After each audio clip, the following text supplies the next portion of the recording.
dunia yang akan datang adalah dunia di bawah pemerintahan Kristus.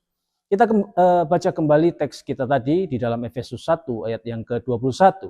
Dikatakan tadi apa? Jauh lebih tinggi dari segala pemerintahan dan penguasa dan kekuasaan dan kerajaan dan tiap-tiap nama yang dapat disebut, bukan hanya di dunia ini saja, melainkan di dunia yang akan datang. Nah, saudara-saudara, ayat ini merupakan bagian dari doa Rasul Paulus dalam Efesus 1 ayat 15-23, di mana ia mengungkapkan kekuasaan luar biasa yang telah dianugerahkan kepada Kristus setelah kebangkitannya. Efesus 1 ayat 21 secara khusus menegaskan supremasi Kristus atas segala bentuk otoritas, baik di dunia sekarang maupun di dunia yang akan datang. Mari kita lihat dan pelajari lebih dalam apa yang dimaksud dengan pernyataan ini. Ya, yang pertama, supremasi Kristus atas segala pemerintahan dan kekuasaan. Rasul Paulus menggunakan 4 macam istilah. Yang pertama, pemerintah atau arche dalam bahasa Yunani. Kemudian penguasa, exousia, kekuasaan, dinamis, dan juga yang keempat, kerajaan. Nah, istilah-istilah ini sering merujuk pada struktur kekuasaan, baik yang bersifat duniawi, ya, maksudnya pemerintahan manusia, maupun yang rohani, kuasa iblis atau malaikat.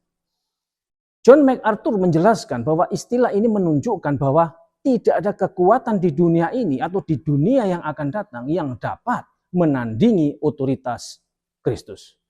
Kemudian F.F. Bruce berpendapat bahwa ini adalah penegasan bahwa Kristus itu lebih tinggi dari setiap kuasa yang ada di dalam sejarah manusia maupun dalam ranah rohani. Itu kata Bruce.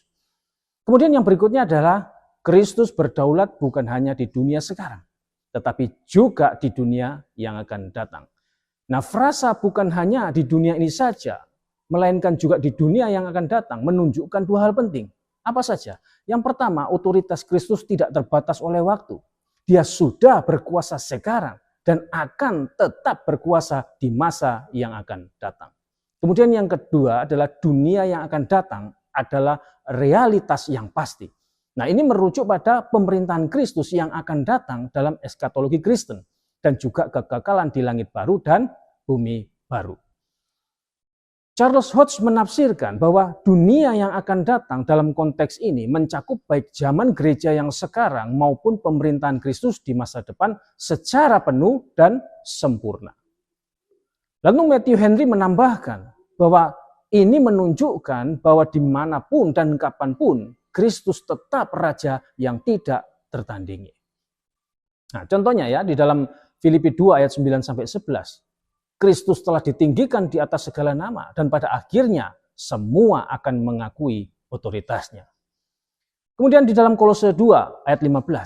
Kristus telah mengalahkan semua kuasa jahat, menunjukkan kemenangannya yang mutlak atas segala pemerintahan rohani.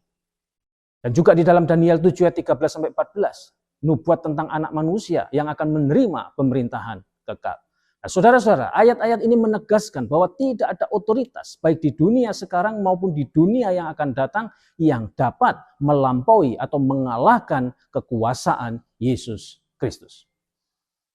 Saudara-saudara, Kristus memiliki otoritas tertinggi di dunia sekarang dan di dunia yang akan datang.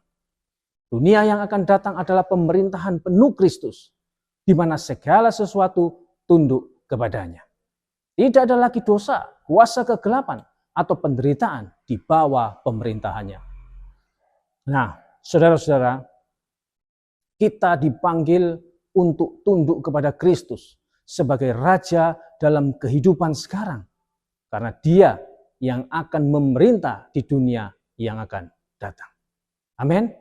Kiranya firman Tuhan dapat dipahami, memberi pencerahan, menambah pengetahuan, menjadi sumber kekuatan bagi kita semua yang percaya. Amin. Tuhan Yesus memberkati. Shalom.